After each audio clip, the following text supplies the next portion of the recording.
seberapa unik makanan kamu dibanding yang lain gitu ya, bukan asal-usulnya. Jadi balik lagi, sesuaikan aja sama target market kamu. Ada dalam tahapan mana sih mereka ya? Nah, contoh kayak misalnya tadi coding, udah jelas coding dari tahapan ini gitu ya. Ya gimana kita banyak sekali orang-orang yang bahkan belum ngerti, belum paham konsepnya. Atau mungkin tadi thrifting gitu ya. Nah, mungkin thrifting mesti kita sadarin dulu nih orang-orang kayak thrifting itu tuh sebenarnya bukan baju jadul. Thrifting tuh kayak sesuatu yang kamu tetap bisa stylish segala macam gitu ya. Nah, sedangkan kalau mungkin kita jualan t-shirt biasa gitu ya, mungkin kita hanya perlu perbanyak di dalam tahapan trust atau percaya gitu ya. Ya sering-sering post OOTD segala macam gitu. Jadi sesuaikan aja. Nah, nanti pasti ada teman-teman nih yang bertanya kayak, Ci, dari sekian banyak ini aku harus balance-nya gimana nih? Kayak seberapa kali nih posting yang underwear, berapa kali posting wear, berapa kali posting solution gitu ya. Nah, saran dari aku adalah testing ya. Karena tiap orang tuh punya winning kontennya masing-masing ya. Ada temen aku yang tiap hari tuh ngeposting storytelling soal customernya, itu berarti dalam tahapan ini ya teman-teman. Dan dia dapat customer tuh dari situ. Ada juga yang tiap hari tuh posting kayak ini beli gitu ya, jadi posting baju segala macam langsung kayak heymail.id gitu ya atau hey lokal. Nah mungkin teman-teman bingung kenapa ya mereka posting baju aja tuh bisa rame banget yang interaksi. Nah karena mereka udah ngebangun yang sadar sama percaya ini dari lama gitu ya. Jadi sekarang audiensnya di posting yang langsung baju atau di posting langsung check out pun mereka tetap interaksi gitu ya. Jadi sesuaikan aja sama tahapan audiens kamu di mana. Dites aja, misalnya seminggu posting 7 kali. Coba aja posting ini 3 kali, posting ini 3 kali, ini 2 kali misalnya, 1 kali misalnya, atau di awal-awal gitu ya baru bikin konten. Nah mungkin kalau di awal baru bikin konten kita harus perbanyak ya, bikin orang sadar sama percaya dulu. Jadi posting ini misalnya 4 kali, ini 2 kali, ini sekali misalnya ya, seperti itu. Jadi intinya disesuaikan aja. Nah seperti itu untuk buyer's journey. Nah sebelum aku masuk ke gimana variasiin konten kamu, tadi seperti aku bilang karena banyak tipe konten tuh banyak banget variasi teman-teman. Nah sebelum aku masuk ke sini, apakah sejauh ini aman? Kalau misalnya aman boleh dong kasih jempol atau boleh kasih api-api atau boleh komen aman ya supaya aku tahu ya teman-teman ya. Nanti di akhir juga bakal ada Q&A, jadi tenang aja. Kalau misalnya teman-teman mau bertanya bisa langsung keep ya pertanyaannya, nanti bakal kita bahas kok di akhir ya. Jadi jangan raise hand sekarang dulu nih ya, taruh di akhir ya teman-teman ya. Oke. Oke, ini ada yang bilang, wah nama saya disebut Cici. Wah ada yang namanya Bowo ya ternyata di sini ya. Oke, jadi aman ya teman-teman ya. Aman ya, mantap. Kita lanjut ya, kalau gitu masih semangat ya. Oke, boleh silakan teman-teman mau minum dulu, mau apa dulu stretching ya, silakan. Oke. Nah, kita bakal lanjut ke variasiin ide konten kamu pakai rumus ideas ya. Jadi ideas ini tuh adalah rumus yang bisa kamu pakai untuk memvariasikan konten yang ada dalam tahapan ini ya, teman-teman, tahapan trust atau percaya gitu ya. Karena kita nggak semata-mata cuma posting konten tuh edukasi mulu, tips-tips yang membantu mulu gitu ya. Bisa jadi konten berhasil kamu justru konten yang menghibur, atau konten yang storytelling, atau mungkin konten yang misalnya menceritakan behind the scene, kita nggak pernah tahu gitu ya. Yang paling penting kita harus coba semuanya dan lihat yang mana yang orang paling suka. Nah, variasi yang pertama itu adalah konten inspire. Jadi konten inspire itu adalah konten yang sifatnya menginspirasi audiens untuk mereka tuh bisa mencapai goal atau keinginannya lewat diri kita gitu ya. Jadi orang ini pas lihat konten kita, mereka langsung kebayang, wah aku kalau ada di posisi itu kayaknya enak banget, atau wah gila kalau aku ada di posisi itu rasanya merinding banget, atau kayaknya aku bisa loh mencapai goalnya aku loh dengan melalui akun ini atau melalui si orang ini gitu ya. Nah jadi contoh misalnya konten-konten seperti ini simpelnya before after segala macam gitu ya. Nah contoh Oke, jadi ini adalah contoh konten inspire. Nah, yang pertama ya sepertinya kalau untuk teman-teman gitu yang kontennya edukasi segala macam. Nah, di sini dia ngejelasin, jadi dia tuh nggak cuma tips aja teman-teman, tapi dia kasih sesuatu perubahan transformasi di awal ya buat menginspirasi orang-orang, baru di akhir dia endingkan dengan tipsnya. Nah, menurut aku ini adalah jenis konten edukasi yang populer ya di era sekarang ya teman-teman, dimana kita tuh harus bisa menunjukkan orang mimpinya mereka, ya sell the dream gitu ya, menjual mimpi. Nah baru di akhir kita kaitkan dengan edukasi ya, seperti contohnya di sini ya, dia bilang workout yang ngebantu aku nambahin tinggi badan dari 157 cm sampai akhirnya bisa menjadi seperti ini gitu ya. Nah kurang lebih 1 tahunan naik jadi 165 cm. Nah baru di akhir dia nunjukin workoutnya. Dia tunjukin dulu nih dia inspire orang dulu gitu ya. Sedangkan kalau di sini ya ini sesimpel before dia tahu di April penampilan dia seperti ini, setelah tahu akhirnya dia penampilannya seperti ini.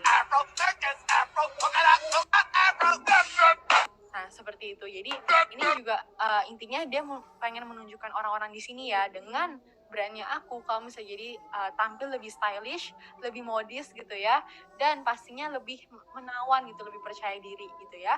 Jadi ini adalah tipe konten inspire. Nah, ini juga contoh konten inspire lainnya ya teman-teman, kayak di sini mungkin teman-teman ada yang follow Julio bisa ekspor ya, komunitas bisa ekspor, dia sering banget tuh teman-teman posting konten inspire yang intinya dia perlihatkan gitu member-membernya yang berhasil lewat bisa ekspor gitu ya, lewat usaha ekspor mereka, kayak di sini kedatangan couplepreneur yang bisa ekspor dari Jogja gitu. Nah ini kan otomatis menginspirasi orang-orang yang nonton, wah aku juga bisa mencapai seperti itu ya. Atau contoh di sini ini Junar ya, salah satu member awal kita di Sika. Nah di sini dia menunjukkan banyak sekali orang-orang yang komen, makasih Pak, saya akhirnya bisa keterima kerja segala macam dari Bapak, tips Bapak segala macam. Nah ini kan otomatis menginspirasi orang-orang yang lihat kayak, wah kalau aku follow akun ini atau kalau aku ambil jasanya atau apa ya, aku bisa mencapai seperti itu juga loh, kayak gitu. Nah, itu adalah tipe konten inspire ya, teman-teman. Lalu yang kedua itu adalah tipe konten discussion. Jadi tipe konten discussion di sini itu adalah konten yang sifatnya mengajak audiens buat ngobrol dan interaksi sama kita. Contohnya apa? Tebak-tebakan, kuis, Q&A, itu semua masuk ke discussion. Biasanya tipe konten kayak gini rame di komen, teman-teman ya. Nah, ini di sini aku juga bakal kasih contoh konten discussion ya. Nah ini ada yang komen banyak konten-konten aku juga bentuknya inspire, betul sekali. Thanks for noticing. Yes, itu aku lagi perbanyak ya tipe konten inspire. Nah teman-teman juga bisa coba tuh, atau bisa lihat aku sebagai referensinya. Nah contoh discussion seperti ini ya, kayak apa yang baunya kayak cat biru tapi warnanya merah, ya cat merah gitu ya. Ini kan sebenarnya jokes receh gitu ya, tapi yang komen banyak banget gitu ya. Nah ini adalah tipe konten discussion, jadi ngajak orang tuh buat ngobrol. Atau kayak gini, apakah bahan skincare yang nggak boleh dicampur? Nah ini tuh yang komen setahu aku tuh ada kayak 500 lebih gitu yang komen di postingan ini, karena pada ikutan nebak juga gitu ya. Jadi tipe konten seperti ini tuh intinya mengajak orang tuh buat berinteraksi, buat komen gitu ya. Nah itu adalah tipe konten discussion. Nah selanjutnya adalah educate dan entertain. Sesuai dengan namanya ya teman-teman, kalau educate itu adalah tujuannya ngebagiin tips, sharing, sifatnya memberikan value ya, supaya market itu melihat kita tuh ahlinya dalam hal ini gitu ya. Atau entertain, kalau entertain pastinya sesuai namanya tipe konten yang tujuannya menghibur audiens kita gitu ya. Nah nanti di sini aku bakal kasih tunjuk kalau tipe konten edukasi itu nggak melulu soal tips and trick, ada banyak banget variasinya. Nah ini contoh buat yang entertain ya teman-teman. Keadaan rumah sebelum anak bangun. Hening ya. Terus tiba-tiba setelah anak bangun. Nah ini adalah tipe konten yang entertain ya. Jadi yang relate, orang juga bisa merasa, wah ini moms-moms gitu ya. Ini aku banget gitu ya. Sisi lain juga menghibur gitu ya. Nah, tipe konten edukasi itu ada banyak banget variasinya. Ada rekomendasi ya, contoh di sini. Rekomendasi skincare untuk kulit sensitif dan acne prone. Atau contoh rekomendasi tools yang aku pakai buat konten. Atau rekomendasi tempat-tempat yang rekomendasi channel YouTube yang aku pelajari buat makin tahu soal keuangan misalnya. Nah, jadi ini rekomendasi juga termasuk tipe konten edukasi. Atau mitos ya, kita membahas soal mitos yang selama ini tuh berlaku di niche kita atau yang selama ini tuh dianut sama target market kita. Contoh misalnya, kamu pikir kalau misalnya cuci muka aja tiap hari gitu ya, itu cukup gitu misalnya. Itu kan ternyata mitos misalnya. Atau misalnya contoh, harus posting tiap hari. Nah, itu kan juga salah satu mitos misalnya. Nah, intinya kita coba cari tahu nih ya, apa anggapan salah yang kira-kira tuh dianut sama target market kita, dan kita bahas, kita pecahkan itu lewat konten-konten kita. Atau tutorial ya, contoh kayak tutorial untuk bikin editan seperti ini, atau tutorial untuk bikin eyelash kayak begini, atau tutorial untuk bisa penampilan kamu glowing macam artis ini misalnya. Nah, jadi ini juga termasuk konten edukasi. Motivasi, contohnya kayak gini, aku wanita kuat, segala sesuatu yang terjadi di hidupku aku atasi sendiri gitu ya. Quotes-quotes kayak gini, ini juga termasuk tipe konten yang mengedukasi sekaligus menginspirasi. Atau juga bisa kita membahas atau melawan asumsi salah. Nah, asumsi salah itu apa sih, Ci? Jadi asumsi salah di sini tuh adalah bahasa Inggris itu objection ya teman-teman. Intinya apa sih yang ada di pikiran orang yang menghalangi mereka tuh untuk percaya sama kita ya, untuk menggunakan produk atau jasa kita atau bahkan follow konten kita. Jadi pasti ya di pikiran tiap orang tuh akan ada asumsi salah ini ya.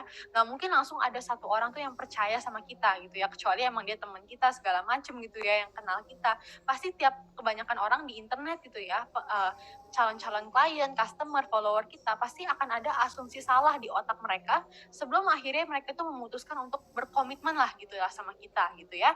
Nah contoh asumsi salahnya kalau skincare kayak aman gak sih pencerah kulitnya, atau kenapa aku harus pakai skincare, kenapa aku nggak ya tadi cuci muka tiap hari ya sendiri aja gitu ya, kayak nggak usah pakai skincare. Atau yang ketiga, wah ketergantungan nih, nanti sekali aku pakai skincare, sekalinya aku nggak pakai, kulit aku bakal gimana gitu misalnya, aku harus pakai seumur hidup misalnya.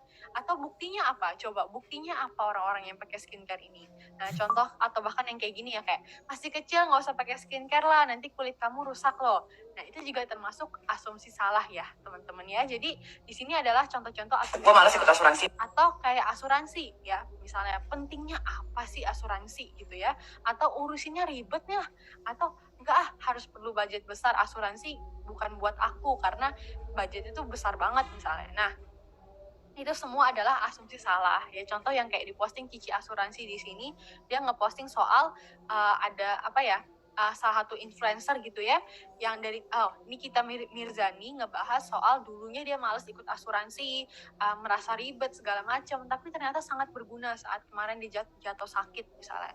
Nah ini kan secara nggak langsung ini membasmi orang-orang yang berasumsi salah, kayak asuransi nggak penting, nggak usah punya asuransi lah atau ribet lah urusinnya. Ternyata dia ngejelasin juga di video ini kalau ngurusinnya itu sama sekali nggak ribet kayak gitu. Nah ini termasuk yang namanya konten yang membasmi asumsi salah kayak gitu ya. Dan selanjutnya adalah tipe konten A ya. Tadi ideas, kita masuk ke bagian A-nya, itu adalah attachment. Jadi sesuai dengan namanya, tipe konten kayak gini bikin kamu makin lengket sama audiens kamu, atau bikin kamu makin dekat sama audiens kamu ya. Jadi tipe konten seperti ini itu bikin kita tuh semakin dekat sama audiens kita. Contohnya apa? Behind the scene, story-story yang relatable gitu ya, kisah-kisah kita, kisah-kisah klien atau customer kita dan segala macam ya. Contoh misalnya seperti ini ya, share your story ini ya, terutama buat teman-teman yang ngebangun personal brand atau bahkan yang ngebangun bisnis brand atau produk brand pun, kamu bisa menceritakan ceritanya customer kamu, atau ceritanya timnya kamu, atau cerita kamu memulai brandnya kamu ya. Intinya coba manusiakan brandnya kamu gitu ya. Nah kayak di sini dia ceritain setelah dia menjadi seorang ibu, apa aja pengalaman dia, ternyata tidak mudah segala macam. Nah ini kan secara nggak langsung dia membangun rasa sama followersnya tuh, bikin followersnya merasa kayak wah dia itu pernah ya ada di posisi aku, wah dia ngerti ya yang aku rasakan ya, jadi sebenarnya aku bisa follow dan percaya orang ini gitu ya, karena aku tahu orang itu ternyata pernah ada di posisi aku juga gitu sekarang. Atau juga bisa misalnya seperti ini gitu ya, pernah salah nggak ya masukinnya? Ini termasuk contoh konten yang branding gitu, yang nggak nunjukin muka, bukan personal branding. Dia menceritakan soal studio gitu ya, jualan lukisan gitu ya. Dia menceritakan behind the scene-nya. Pernah nggak sih salah masukin catnya? Oh pernah banget, pengalamannya kayak begini. Nah intinya kita jadi semakin dekat ya sama audiens kita lewat cerita-cerita yang kita ceritakan, lewat customer kita, lewat kehidupan sehari-hari kita, sebagainya. Atau relatable story ya. Jadi di sini nggak harus kita bercerita dari pengalaman kita gitu ya, tapi ini juga bisa kamu bikin konten yang relate sama kehidupan sehari-hari target market kamu atau yang mereka alamin. Contoh ini untuk yang kontennya skincare atau makeup gitu, bingung mau glow up atau mau nafkahin idol, dua-duanya menguras dompetku. Atau misalnya mungkin kita ikutin tren ya yang terkini gitu ya, bingung mau beli konser Justin Bieber atau mau kumpulin duit buat skincare aku gitu, dua-duanya sama-sama nguras isi dompet nih misalnya. Nah itu kan termasuk relatable gitu ya. Jadi kamu men-share sebuah cerita yang berhubungan sama target market, meskipun bukan kamu yang alamin gitu ya, tapi kamu tahu mereka alamin gitu. Nah atau storytelling ya, seperti ini gitu ya. Jadi ini kamu bisa menceritakan cerita klien atau customer kamu, proses pembuatannya, atau kenapa kamu memulai semua ini. Kayak contoh di sini dia menceritakan soal dia dapat orderan spesial dari customer yang mau LDR. Orderan spesial buat customer yang mau LDR. Jadi customerku yang cowok ini mau kasih kado ke ceweknya. Katanya ingetin ceweknya akan rumah. Jadi cowoknya juga pesenin kalung, kaligrafi. Terus tambahin bonus stiker, semoga mereka suka. Yuk bikin orderan. Gitu. Jadi dia menceritakan prosesnya, terus kliennya seperti apa, so sweet banget dan sebagainya dia ceritakan. Jadi dia kemas ya, meskipun dia secara nggak langsung jualan teman-teman, tapi orang tetap menyimak story-nya karena ada value-nya gitu, ada nilainya, itu sebuah cerita di balik ini. Nah, atau kayak begini, nikah beda 3 agama, dia menceritakan soal seseorang yang nikahnya mencampurkan 3 adat ya, akad muslim, pemberkatan gereja, nikah secara Buddha, dan dia harus bikin wedding dress-nya gitu ya, seperti itu. Jadi ini adalah storytelling atau behind the scenes gitu ya, bisa menceritakan soal Hai guys. prosesnya kamu ngonten, prosesnya kamu untuk memperjuangkan brandnya kamu gitu ya. Kayak di sini dia ceritain soal dia gimana dia foto produknya, packingnya gitu ya. Kayak sama sekali nggak mudah, tapi akhirnya aku berhasil ngebangun brandku misalnya. Atau misalnya seperti ini ya, mungkin buat yang kontennya baking atau masak gitu, sambil ini salah satu member Risika juga namanya Odeta yang kemarin aku juga sempat cerita. Nah, gimana caranya dia ketemu winning kontennya, dia gabungin soal bercerita sama behind the scene dia bikin kue gitu ya, seperti ini. 19 udah ada yang bangun bisnis. Umur 23 udah ada yang jadi miliarder. Umur 25 ada yang udah masuk Forbes cita-citakan gitu ya. Pernah ngerasa ngiri nggak? Di Nah, kampus intinya sendiri untuk dia bercerita sambil dia menunjukkan proses dia bikin kue seperti itu ya. Jadi ini meskipun tadi yang aku bilang ya di konten kemarin, meskipun kayak dia baru mulai dari nol, yang pertama di bawah 10.000 followers segala macam, tapi yang nonton konten itu bisa sampai 2 juta 3 juta seperti itu. Nah, jadi ini adalah konten-konten behind the scenes. Nah, yang terakhir pastinya itu adalah konten selling atau konten jualan. Nah, kalau di konten jualan ini udah kita lebih fokus ke arah produk kita ya, teman-teman. Benefit produk kita, keunggulan produk kita, bagaimana ini bisa benefit ke customer, dan sebagainya. Nah, konten soft selling ya, seperti ini contohnya. Jadi di sini ada 2 tipe konten, teman-teman. Soft selling, menjual secara halus gitu ya. Dan kedua adalah hard selling, atau menjual secara langsung gitu ya. Bukan menjual secara keras ya teman-teman, tapi menjual secara langsung. Nah, aku bakal kasih 2 contoh buat konten soft selling. Intinya di sini tuh yang sebelah kiri dia jualan snack, dan sebelah kanan dia jualan pewangi ruangan ya. Kita lihat gimana mereka mengemas kontennya. Aku bakal skip ya teman-teman supaya kita nggak terlalu banyak habis waktunya ya. Oke.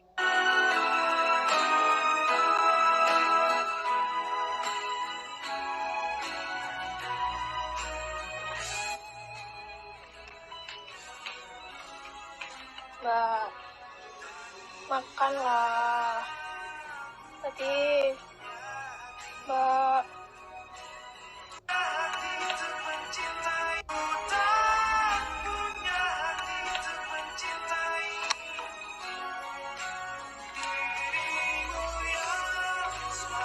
Mau ini nggak?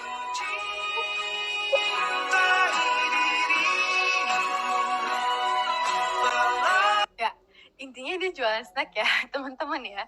Cuman dia kemas dalam sebuah konten yang dimana ya ada kakaknya lagi ngalamin break up, putus gitu ya. Terus nggak mau makan, nggak mau keluar dari kamar berhari-hari gitu ya, sampai udah dia sampai ikutan khawatir ya. Terakhir akhirnya dia mulai balik lagi moodnya, mulai seneng lagi karena dibawain cemilan gitu ya, dan cemilannya ternyata itu adalah jualan dia.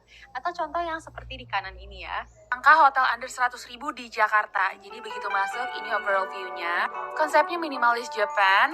Konsep kasurnya juga bongkar pasang. Jadi bisa buat ngumpul sama teman-teman kalau lagi nggak tidur. Teh, kopi. And oops, apa itu? Ada lilin clean hotel room.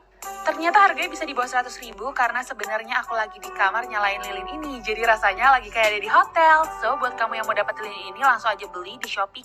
Oke. Ada yang merasa kena prank?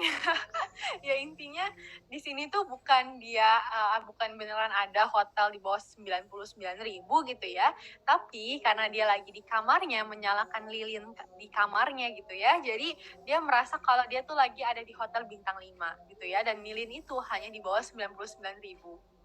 Nah, jadi intinya ini adalah gimana mereka mengemas ya jualan mereka secara halus. Nah, teman-teman perhatiin deh, soft selling ini tuh mereka tuh fokus ke manfaat dari produknya. ya, gimana manfaat dari produk itu relate sama keseharian marketnya mereka, gimana mereka hubungin itu sama keseharian, sama apa yang dialami market mereka, dan setelah itu mereka hubungin ke produknya gitu ya. Kayak contoh misalnya, yang jualan lilin tahu nih kalau target market mereka itu adalah orang-orang yang mungkin punya budget, pengen misalnya traveling, pengen suasana yang enak, yang nyaman, yang comfy, kayak hotel bintang 5 gitu ya.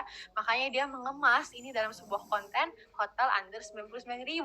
Atau contohnya yang sebelah kiri gitu ya, dia tahu gitu kalau cemilan dia itu bisa bikin seseorang happy, bisa bikin seseorang mood lagi. Nah, kira-kira bisa gimana nih dikaitin ke kehidupan keseharian? Mungkin orang yang lagi baru putus, orang yang lagi stres kerjaan, segala macam. Nah, akhirnya dia kaitkan itu dan jadilah konten soft selling seperti ini. Nah, ini adalah contoh konten soft selling. Nah, contoh lagi konten soft selling bisa juga kayak tadi ya, edukasi gitu ya. Kayak ini, gimana cara bikin water propagation cantik gitu ya. 1 apa, 2 apa, 3, jangan lupa teteskan serum ajaib. Nah, ternyata serum ajaib itu adalah yang mereka jual gitu ya. Atau contoh seperti ini gitu ya, jadi dia mengedukasi orang tentang pentingnya asuransi. Baru-baru ini sekeluarga gue panik gara-gara nyokap gue tiba-tiba batuk dan keluar darah. So saat itu juga gue langsung bawa nyokap gue ke rumah sakit ke UGD. Ternyata resep obat yang dari dokter UGD itu nggak, pihak rumah sakit minta deposit sebesar 1,3 juta rupiah. Tapi duit deposit itu juga akan dikembalikan 1 hari setelah nyokap keluar dari rumah sakit. Akhirnya nyokap dirawat 3 hari 2 malam dan kalian tau gak sih total biayanya berapa? Itu hampir 39 juta rupiah guys. Tapi semuanya full di cover dan gue cuma bayar 13.700 itu. Buat kalian yang masih anti asuransi, mendingan kalian pelajarin lagi. Nah, jadi di sini dia secara nggak langsung dia mengemas ya dalam sebuah cerita yang udah pasti relate sama keseharian marketnya mereka gitu ya, yang mungkin tiba-tiba ngalamin kejadian mendadak yang nggak terduga, kecelakaan atau apa gitu ya, atau yang kayak konten edukasi ini dia tahu kalau target marketnya pengen bikin water propagation yang cantik gitu ya. Nah, akhirnya dia kemas dalam konten edukasi, dia taruh jualannya di akhir. Intinya perhatiin, semuanya tuh punya satu line yang sama, satu garis yang sama, di mana mereka cari tahu dulu nih kira-kira masalah apa dalam keseharian target marketnya yang mereka bisa selesaikan dengan produk mereka ya. Setelah itu mereka kaitkan dengan cerita keseharian mereka, ya apa aja mereka alamin, dan setelah itu jadilah sebuah konten soft selling yang menarik ya. Nah, kalau hard selling sepertinya nggak perlu terlalu dijelasin ya teman-teman ya, ini langsung ngejelasin ke produknya kayak tadi, benefit produknya apa, detailnya apa, atau kayak contoh kayak begini, dia langsung kayak jelasin jasanya dia.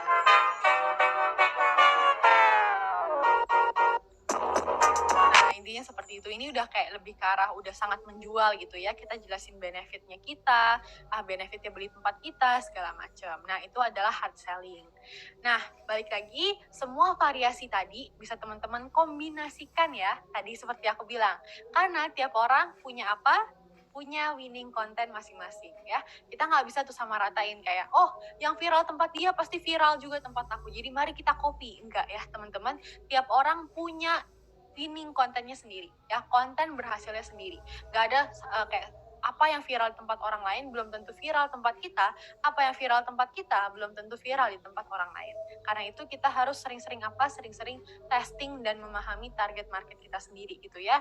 Itulah kenapa sampai saat ini pun udah hampir 3 tahun gitu ya aku perjalanan jadi content creator ya, tiap hari selalu mantengin insight, selalu coba ngeliat market sukanya apa, sering adain polling segala macam. Kenapa? Karena tadi kita penting banget untuk tahu target market kita sendiri dan ngetes semuanya, ngetes variasi. Jangan hanya fokus satu aja kayak bercerita terus, atau misalnya contohnya jualan terus gitu ya. Kita harus coba semua tipe sampai kita ketemu yang mana yang winning atau yang berhasil.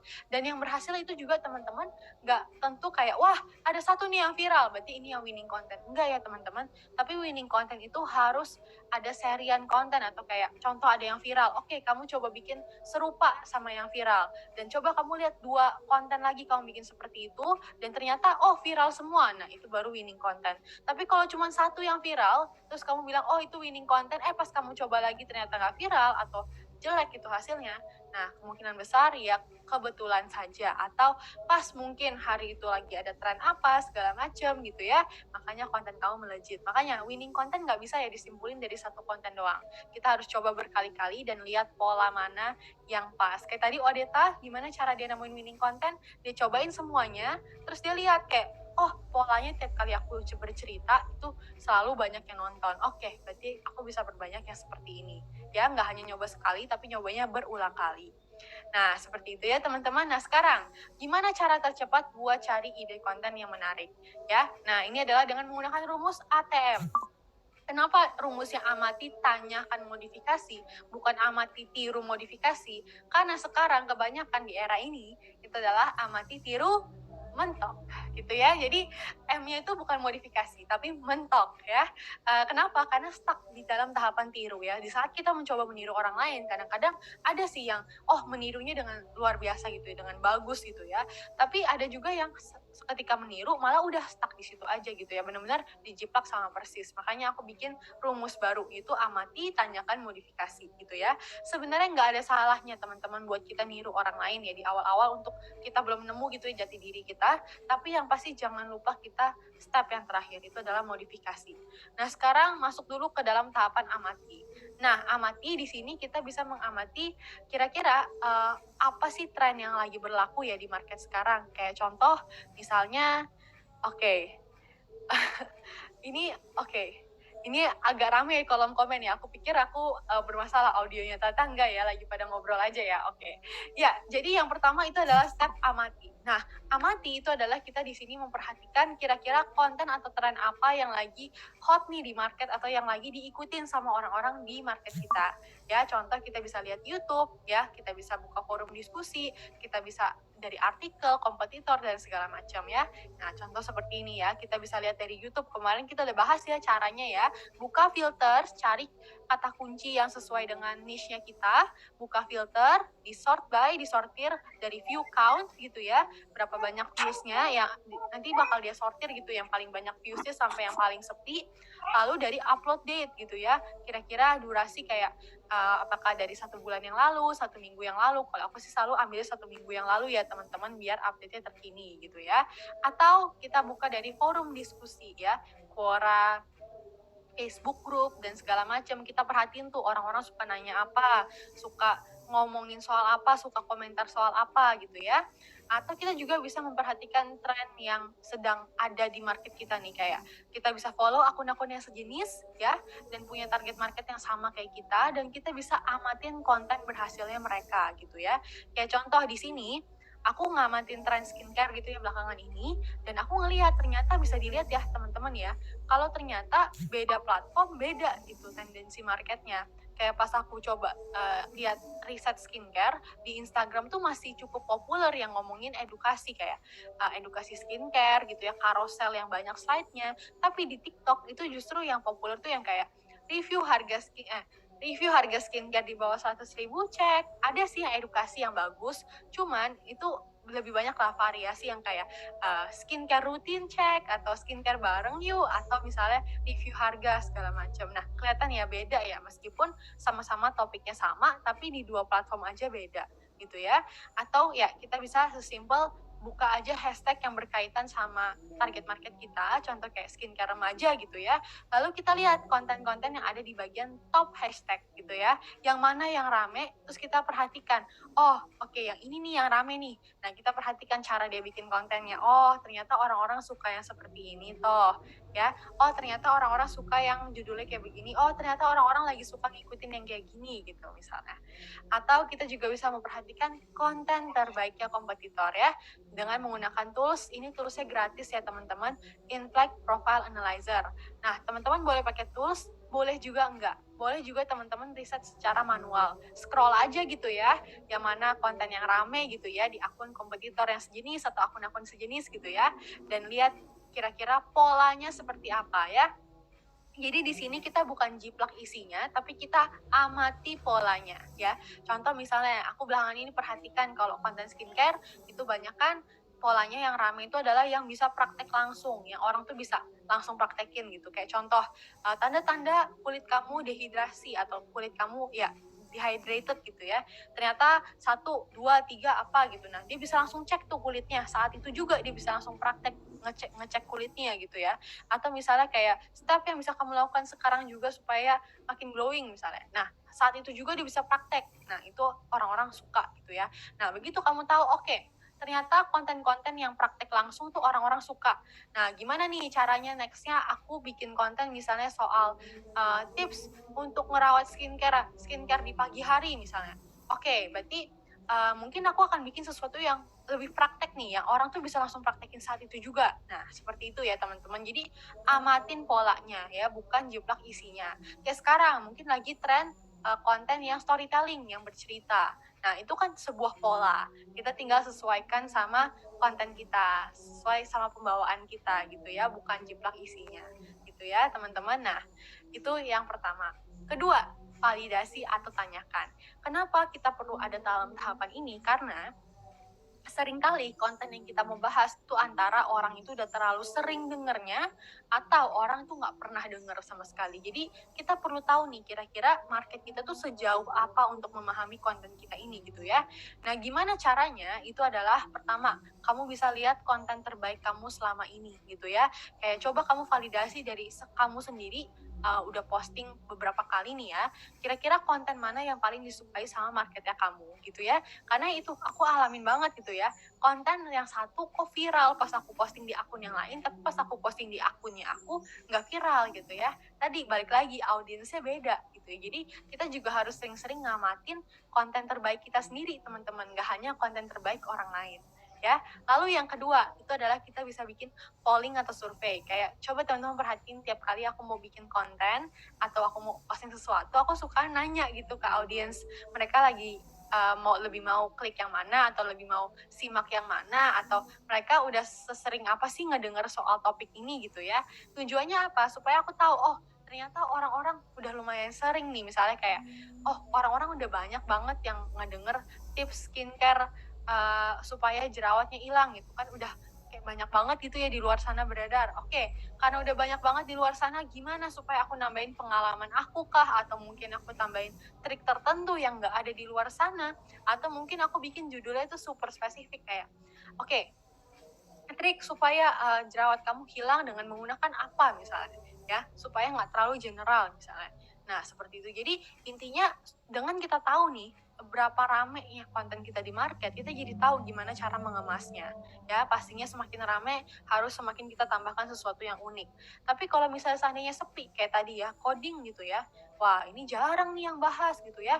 Nah, berarti kita mungkin harus membawakannya dengan bahasa yang lebih nggak dewa gitu. Bukan bahasa yang asing atau bahasa dewa gitu ya, tapi mungkin kita harus pakai bahasa yang simple-simple, yang lebih market, lebih membumi, atau lebih zoom out gitu ya, lebih benar-benar zoom out gitu dari topiknya. Kayak tadi coding dia ngomongin soal Instagram ya, asuransi dia ngomongin dulu soal keuangan segala macam gitu ya teman-teman. Jadi intinya validasi dulu nih ya.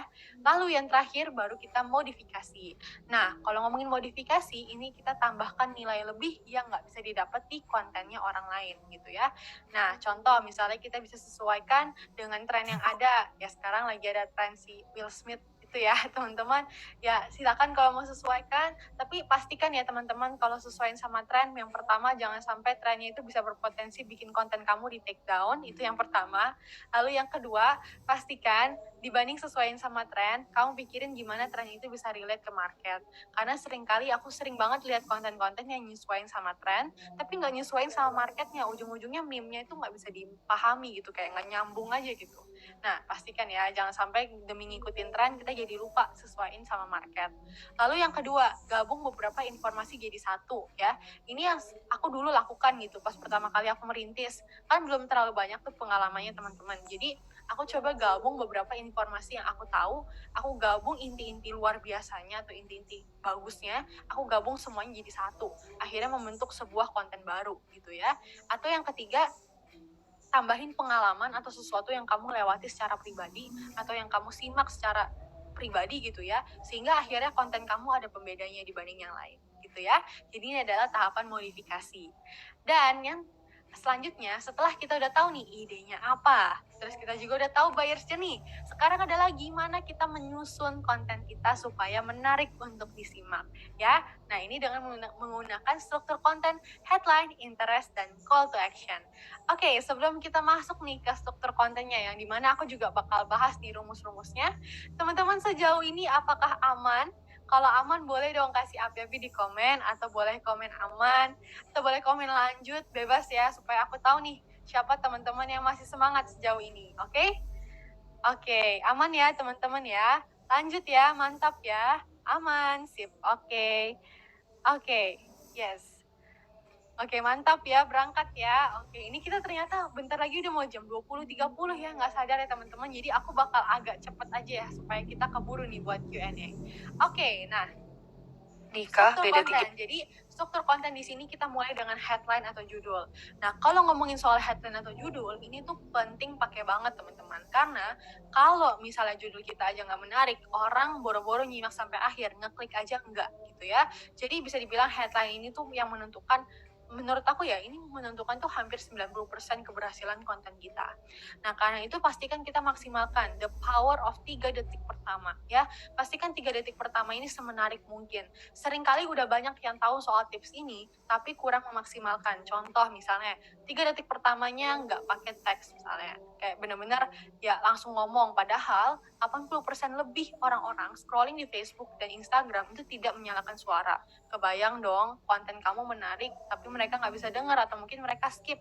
Karena mereka nggak tahu nih ngebahas soal apa di 3 detik pertama gitu ya. Terus yang kedua gitu ya, kadang-kadang headline-nya kurang greget gitu ya. Nanti aku juga bakal ngebahas soal rumus headline yang mantap gitu ya. Karena gini deh, coba ya teman-teman, aku bayangin aja ya. Ini ada satu konten, aku mau posting satu konten gitu ya. Isinya sama ya teman-teman, tapi headline-nya aja yang beda. Ya, yang satu headline-nya seperti ini. Tips merawat wajah. Oke? Sama ya isinya teman-teman. Terus yang kedua headline-nya seperti ini. Lakukan ini selama 5 menit setiap harinya, wajahmu auto glowing. Ya. Jadi kira-kira teman-teman bakal ngeklik yang headline-nya pertama atau yang kedua? Isi kontennya sama ya teman-teman ya. Yang pertama adalah tips merawat wajah. Yang kedua adalah lakukan ini 5 menit setiap harinya, wajah kamu auto lebih glowing. Kira-kira teman-teman bakal ngeklik yang mana? Yang kedua ya, setuju ya, kita sepakat kita bakal klik yang kedua ya. Meskipun isi kontennya sama loh teman-teman, tapi kenapa kita klik yang kedua? Karena headline-nya jauh lebih greget, jauh lebih spesifik, yang nggak general. Udah bukan lagi teman-teman zamannya headline itu secara umum ya, kayak tadi gitu ya. Tips merawat wajah, tips bikin anak nggak kesel gitu ya. Itu udah bukan lagi gitu ya. Akan jauh lebih baik mungkin kita bisa ngomong satu hal ini yang menghambat hubungan kamu jadi nggak deket sama anak misalnya. Nah, itu akan jauh lebih greget gitu ya dibanding tips bikin anak nggak kesel lagi gitu. Ya, seperti itu. Lalu yang kedua, ya tadi tambahkan teks. 3, jangan lupa untuk taruh konflik utama di 3 detik pertamanya. Jangan taruh konflik utama di tengah ya. Jadi sekarang tuh zamannya kalau bikin storytelling, taruh konflik utama atau poin utamanya di 3 detik pertama. Kayak contoh di sini, nikah beda 3 agama, di awal dia nggak ngomong kayak gini teman-teman. Halo, nama saya Kristi dan saya hari ini mau mendesain baju untuk klien saya yang akan menjalani adat pernikahan 3 agama. Dia nggak ngomong kayak gitu teman-teman, tapi dia langsung to the point. Nikah beda 3 agama. Nah, ini kan sesuatu yang netizen kepo gitu. Wah, gimana tuh beda 3 agama gitu ya, itu gimana gitu ya. Nah, baru dia setelah itu jelasin kayak, iya jadi aku dapat klien dari ini dan sekarang lagi dalam proses dan aku jujur bingung banget segala macam. Jadi dia ngejelasin, dia taruh dulu nih konflik utama yang bikin orang kepo di depan ya, baru dia jelasin intronya, isi kontennya, dan akhirnya endingnya gitu ya. Nah, seperti itu. Dan keep it simple and short ya, supaya orang juga lebih gampang bacanya. Karena kalau headline kepanjangan ya ujung-ujungnya jadi kecil, nggak enak dibaca ya. Nah, seperti itu ya. Dan ini adalah rumus headline. Aku bakal cepet aja teman-teman. Nanti teman-teman boleh cek. Ini kan aku bakal bagiin slide-nya juga. Jadi bisa teman-teman sesuaikan ya teman-teman. Jadi nggak semuanya teman-teman ambil dan pakai. Sesuaikan aja sama mana yang kira-kira paling cocok sama kontennya kamu ya. Yang pertama itu adalah pain atau gain. Jadi di sini adalah sebutin masalah atau keinginan terbesar yang dihadapi oleh audiens kamu ya. Contoh, ini dia 5 tips menurunkan berat badan tanpa harus olahraga atau nyiksa diri kamu dengan makan makanan yang itu aja tiap hari misalnya ya. Atau yang kedua, opposite. Opposite-nya adalah sebutin hal yang selama ini berlawanan dengan apa yang dipikirin audiens kita ya. Ya contoh misalnya, stop posting reels misalnya, atau kenapa diet nggak bisa bikin kamu kurus, atau anak rewel jangan malah ditenangin pakai gadget mams gitu misalnya. Jadi ini kita coba ngomong sesuatu tuh yang berlawanan sama apa yang selama ini tuh dipikirin oleh audiens kita gitu ya. Kayak contoh kemarin ada salah satu member Sika gitu ya di akunnya Pongo Animation ya kalau nggak salah, itu dia bikin konten kayak jangan sebutin kata ini ke cewek di Jepang gitu, kayak wanita di Jepang. Nah itu orang-orang pada kaget kayak wah itu bukannya wajar ya, bukannya harusnya nyebutin gitu ya, kenapa? Nah dijelasin di caption. Nah itu yang views tuh bisa sampai 900 ribu lebih gitu ya, hampir 1 juta. Kenapa? Karena menggunakan headline opposite gitu ya, jadi berlawanan sama pemikiran orang. Dan ternyata dijelasin tuh di captionnya, oh ternyata itu bahasa yang lebih kayak kurang sopan, kalau misalnya mau yang lebih sopan harusnya seperti ini misalnya, kayak gitu. Jadi intinya coba kamu ngomongin sesuatu yang berlawanan sama apa yang sama ini dipikirin oleh audiens kamu. Dan selanjutnya adalah shortcut atau hacks. Nah, kalau di sini adalah tips instan yang dibutuhkan oleh audiens kamu untuk bisa mencapai goalnya. Kayak di sini dia tulis cuma 30 detik ya, atau cara bikin jerawat hilang dalam 3 hari. Ya jangan sampai clickbait banget ya teman-teman, yang pasti ini juga harus ada bukti nyatanya ya, kayak gitu. Nah, ini adalah shortcut atau hacks. Biasanya ini tuh ditandain dengan adanya durasi waktu ya, teman-teman, kayak cuma 30 detik, hanya dalam 5 menit, hanya dalam 1 hari, hanya dalam di bawah 1 tahun, segala macam gitu ya. Jadi, biasanya ini ada durasi waktunya. Atau kita juga bisa bikin konten headline social proof. Jadi kalau headline social proof ini sifatnya itu memberikan bukti nyata kalau ada suatu hal yang diikuti oleh banyak orang atau seseorang yang punya dampak besar. Kayak di sini ya, belajar asuransi dari influencer Rachel Goddard, atau 10 kebiasaan Warren Buffett, atau wanita ini berhasil menurunkan BB hanya dalam 7 hari misalnya. Nah, balik lagi, nggak harus orang-orang yang punya dampak besar ya. Yang paling penting itu adalah orang-orang yang sudah mencapai goalnya, target market kamu. Kayak contohnya tadi ya, Julio Bisa Ekspor, dia sering menceritakan soal orang-orang yang sudah mencapai impian mereka kayak lewat bisnis bisa ekspor gitu ya, couple planner ini segala macam. Nah itu adalah headline social proof gitu ya, yang membuktikan gitu kalau ada orang yang sudah bisa mencapai goalnya kita gitu ya. Nah itu adalah social proof. Yang selanjutnya itu adalah headline secret. Nah, ini adalah jenis headline yang ada kata kunci rahasia, trik, bongkar, ungkap, apalagi ya, kunci ya. Jadi ini adalah headline yang intinya bikin orang tuh penasaran, sehingga mereka tuh mau baca konten kamu sampai habis gitu ya. Biasanya ditandain dengan kata-kata kunci itu. Dan pastikan kalau kamu bikin headline secret, sebisa mungkin informasinya memang bukan yang umum-umum banget gitu ya, yang ada sesuatu yang spesial atau ada pengalaman kamu segala macam gitu ya, supaya ya memang sesuai sama headline-nya gitu ya, emang beneran sebombastis itu gitu ya. Dan selanjutnya itu adalah headline threat atau kesalahan. Nah, di sini adalah headline yang isinya merupakan kesalahan yang selama ini tuh nggak dipengenin sama market kita. Kayak mereka menghindari banget kesalahan ini. Contoh kayak, hal ini bikin kamu rugi beli skincare. Kayak gitu ya. Jadi ini adalah headline threat atau kesalahan. Atau satu hal ini bikin hubungan kamu sama anak auto putus atau apa gitu ya. Nah, itu adalah headline threat gitu ya. Nah, setelah kita udah bikin headline-nya menarik nih, selanjutnya kita masuk ke interest atau jembatan. Ini optional ya teman-teman, terutama kalau yang sering bikin konten video pendek, nggak harus masukin ini ya, karena ini hanyalah supaya tujuannya apa, mengulur waktu ya, supaya orang itu menonton konten kita dari awal sampai akhir gitu ya, terutama kalau yang bikin kontennya 1 menit atau bahkan yang lebih dari itu gitu ya. Nah itu akan semakin menantang, apalagi attention span orang-orang zaman sekarang tuh cepet banget teman-teman gitu ya, mereka cepet banget terdistraksi sama suatu hal. Nah karena itu gimana tuh supaya kita tuh bikin mereka lebih lama, lebih betah di konten kita pakai interest ini ya. Jadi ini adalah jembatan menuju isi konten kita. Tujuannya supaya watch time atau durasi orang nyimak konten kita lebih lama. Bikin orang tuh semakin penasaran gitu ya, sehingga dia akhirnya mau simak sampai akhir. Contohnya seperti ini gitu ya. Kayak di sini dia bikin konten kayak skincare, misalnya judulnya gitu ya, kulit sensitif, kulit kamu sensitif, atau kayak kulit sensitif cocoknya pakai skincare apa ya. Nah dia kasih dulu nih jembatannya sebelum keisi konten gitu ya. Pakai makeup ini itu alergi, pakai sabun iritasi, dok kulit aku kok sensitif banget ya. Nah ini adalah beberapa kemungkinan penyebabnya. Jadi dia kasih dulu nih jembatannya gitu ya, sebelum dia akhirnya ngomong ke isi kontennya. Atau contohnya seperti ini ya, teman-teman coba tonton video ini dan coba lihat gimana dia bikin jembatannya. Jadi yang mempengaruhi tinggi badan itu ada 3 faktor ya, yaitu genetik, nutrisi, dan aktivitas. Buat maksimalin faktor aktivitas, bisa dibantu olahraga seperti basket, Oke, ya. Jadi dia nggak langsung kasih tahu ya teman-teman olahraganya apa gitu ya, tapi dia kasih jembatan dulu nih, ya yang bikin orang makin penasaran sama isinya juga gitu ya. Jadi ternyata faktor tinggi badan itu dipengaruhi 3 faktor ya, ini dan aktivitas. Nah, aktivitas itu kamu bisa mencoba dengan olahraga, yaitu jadi dia kasih jembatan dulu teman-teman, dia nggak langsung lompat ke isi konten. Ya, jadi intinya di sini tuh poinnya adalah bikin orang penasaran sampai akhir gitu ya.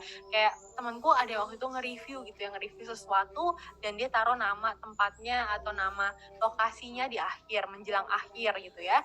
Intinya itu adalah bikin orang tuh akhirnya nonton sampai akhir untuk mendapatkan poin utamanya gitu ya. Tapi jangan sampai kita kelihatan lagi kayak ngulur-ngulur. Ya, kita bisa sebutin fakta menarik kayak contoh 90% orang nggak tahu loh sama satu hal ini. Tuh, berapa persen orang ternyata nggak tahu kalau ternyata zat ini tuh bahaya banget kalau di skincare misalnya. Ya, seperti itu gitu ya. Jadi tetap bikin orang tuh penasaran sampai akhir.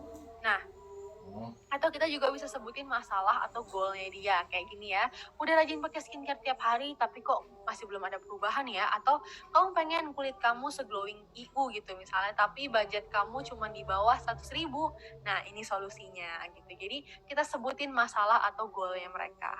Dan yang terakhir itu adalah call to action. Jadi call to action di sini ini sering banget di skip, padahal ini yang paling penting ya gitu ya. Maksudnya ini penting tapi sering banget disepelekan dan di skip atau dieksekusi dengan cara yang salah gitu ya. Jadi call to action mungkin teman-teman di sini juga udah ada beberapa yang tahu, ini adalah kalimat ajakan untuk orang melakukan sesuatu setelah melihat kontennya kamu. Jadi tujuannya adalah buat mancing interaksi gitu ya. Tapi seringkali dalam prakteknya banyak yang pertama kasih call to action-nya kebanyakan. Jangan lupa like, follow, share, comment, tag. Waduh, orang harus ngapain gitu ya. Jadi bingung gitu ya, kira-kira orang nih harus ngapain ya habis lihat konten ini ya. Kok banyak banget ya arahannya. Jadi kurang terfokus ya. Saran dari aku, call to action itu maksimal 2 ya.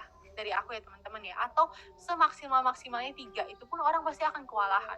Sebisa mungkin 2. Contoh misalnya gabungannya pun jangan sampai yang bentrok. Contoh misalnya kamu bisa ngegabung, jangan lupa komen lanjut ya kalau mau part 2 dan follow akun ini biar apa misalnya. Itu kan 2 gitu ya. Dan itu 2 halnya juga bukan yang bentrok ya. Atau contoh misalnya kayak 2 lagi misalnya kayak jangan lupa like konten ini dan share ke teman kamu ya misalnya. Nah, itu kan lebih gampang orang buat ngelakuinnya. Ya, jadi pastikan kalau kita mengajak orang untuk ngelakuin sesuatu itu sebisa mungkin jangan sampai terlalu banyak ya. Nanti orang juga bingung harus ngapain gitu ya, jadi nggak terfokus. Dan yang kedua, pastikan sesuaikan dengan konten kita. Kalau emang kita lagi bikin konten yang tipenya discussion kayak tadi ya, ngajak orang interaksi ya, udah berarti call to action-nya ajakin orang komen, jangan ajakin orang nge-share atau jangan ajakin orang buat nge-tag temennya gitu ya, tapi ajakin orang buat beropini. Atau kalau kayak kontennya misalnya yang super daging gitu ya, yang emang bukan yang ngajakin orang interaksi lah, lebih karena ngajakin orang save dan juga share ke temennya. Nah, berarti itu yang jadi call to action kamu. Intinya sesuaikan dengan tujuan tiap konten kamu ya, dan pastikan jangan sampai orang bingung cara interaksinya gimana. Atau kayak ada juga yang bikin kayak gini nih teman-teman, ceritakan kegagalan kamu ya.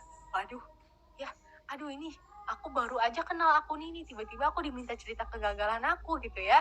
Kayak itu kayak kamu nyamperin orang asing gitu ya di tengah jalan, ceritain dong kegagalan kamu gitu, gak mungkin kan. Nah, sama halnya dengan kita memperlakukan audiens kita, jangan sampai kita tuh meminta mereka buat berinteraksinya tuh susah gitu ya, karena mereka merasa masih belum sedekat itu atau tadi bingung harus ngapain gitu ya.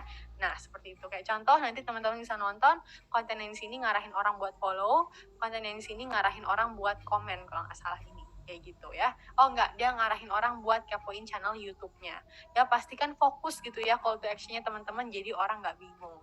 Ya, nah Selain dari itu, pastinya konsisten dan evaluasi ini adalah rumus yang mutlak. Mau semua platform, mau itu Reels segala macam, itu perlu ngelakuin 2 hal ini gitu ya.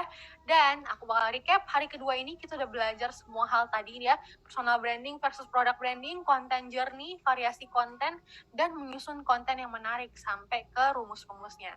Nah, siap-siap, hari ketiga adalah puncak dari dagingnya gitu ya. Itu adalah gimana kita praktek reelsnya. Jadi tadi kita udah nguasain fondasinya gimana, kita udah kuasain strategi bikin isi kontennya yang menarik gimana, variasiin konten kita gimana.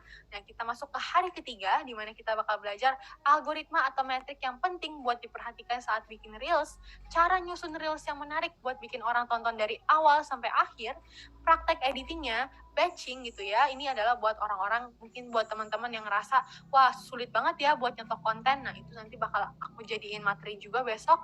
Dan bonus spesial batch kali ini ya, karena high demand ya, banyak teman-teman yang minat juga, aku bakal ngebahas sekilas apa gimana algoritma TikTok dan apa bedanya dengan algoritma Instagram Reels. Jadi spesial buat batch ini akan ada sedikit teaser, sedikit pembahasan sekilas gitu ya, mengenai TikTok dan algoritmanya. Nah, gimana supaya kamu tuh kalau mau daur ulang reels kamu ke TikTok, kamu bisa lakukan itu dengan bagus gitu ya. Nggak hanya sekedar daur ulang aja, tapi kamu perhatiin juga market di TikTok tuh kayak gimana. Karena seperti yang tadi aku bilang ya, beda platform, beda market, beda karakternya ya. Nah, itu akan dibahas besok. Nah, oleh karena itu aku bakal nutup day 2 ini ya dengan sebuah quote ya teman-teman, yaitu adalah kunci berhasil di sosial media itu terletak di kata sosialnya ya. Pastinya sosial media ya, namanya sosial media, paling penting itu adalah di kata sosialnya. Jangan sampai kita fokus mata-mata ngebangun followers, tapi kita juga fokus membangun yang namanya relationship atau hubungan ya. Karena begitu teman-teman fokusnya udah benar membangun followers, membangun relationship gitu ya, bukan hanya sekedar mencari followers, maka nanti percayalah followers, klien, customer akan datang juga ke kamu gitu ya. Making content is not just about building followers, tapi building real relationships. Dan gimana caranya ngebangun hubungan yang dekat, itu kamu harus benar-benar kenalin market kamu siapa gitu ya. Nah, balik lagi tadi seperti aku bilang, kalau teman-teman fokusnya udah benar ke arah membangun hubungan, membangun kenalin followers kamu gitu ya, bukan hanya semata-mata nyari followers terus, maka percayalah follower, klien, customer akan datang sendirinya ke kamu gitu ya. Jadi itu aja dari aku untuk hari kedua ini. Thank you teman-teman, dan kita langsung masuk ke sesi Q&A. Oke, silakan Cory buat ambil alih. Oh ya, aku mau ingetin teman-teman ya, kalau dapat insight apapun atau dapat ilmu apapun atau sekedar nyapa-nyapa, silakan mention ke Instagram aku @victoriawong68. Dan mungkin kita foto bareng dulu ya teman-teman sebelum kita masuk ke sesi Q&A, supaya mungkin yang mau live tidak bisa silakan live gitu ya. Silakan Cory. Oke, daging banget ya teman-teman. Kalau gitu sekarang nyalain yuk kameranya karena kita akan foto bareng dulu. Oke, di tempat aku ada 9 slide ya teman-teman, jadi mohon ditunggu. Oke, slide pertama aku mulai ya. Oke, siap, sudah nyala semua. 1, 2, 3. Oke, tunggu sebentar teman-teman. Oke, selanjutnya di slide kedua. 1, 2. Oke, tunggu sebentar lagi teman-teman. Di slide ketiga. 1, 2, 3. Oke, mantap. Tunggu